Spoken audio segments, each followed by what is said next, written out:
பரந்த தங்க நிற புல்வெளியில் அர்ஜுன் என்ற இளம் சிங்கம் வாழ்ந்து வந்தது. அது வலிமையும் வேகமும் கொண்டது, ஆனால் அதே நேரத்தில் பெருமையும் அதிகம். உண்மையான அரசனுக்கு யாருடைய உதவியும் தேவையில்லை என்று அர்ஜுன் நம்பியது. பிற விலங்குகளின் ஆலோசனைகளை பொருட்படுத்தாமல் சத்தமாக கர்ஜித்துக் கொண்டு தனக்குத்தானே முடிவெடுத்தது. ஒரு கடும் கோடை காலத்தில் நீர்நிலைகள் அனைத்தும் வறண்டு போனது. புத்திசாலி யானையும் கூர்மையான மீர்காட்டும் கூறிய அறிவுரைகளை கேட்காமல் அர்ஜுன் தன் கூட்டத்தை தொலைவில் இருந்த ஒரு நதிக்கு துரத்தி அழைத்துச் சென்றது. அந்த பாதை நீளமானதும் ஆபத்தானதும் ஆக இருந்தது. சிங்கங்கள் அனைவரும் சோர்வடைந்து தாகத்தில் தவித்தனர். அப்போது அர்ஜுன் நிறுத்தி கொண்டது.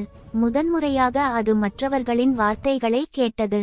யானை குறுகியவும் பாதுகாப்பானவும் பாதையை காட்டியது.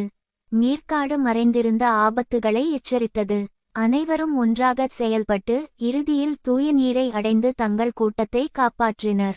அன்று அர்ஜுன் ஒரு முக்கியமான பாடத்தை கற்றது. வலிமை உங்களை சக்திவாய்ந்தவராக்கும், ஆனால் கேட்பதே உங்களை உண்மையான தலைவராக்கும்.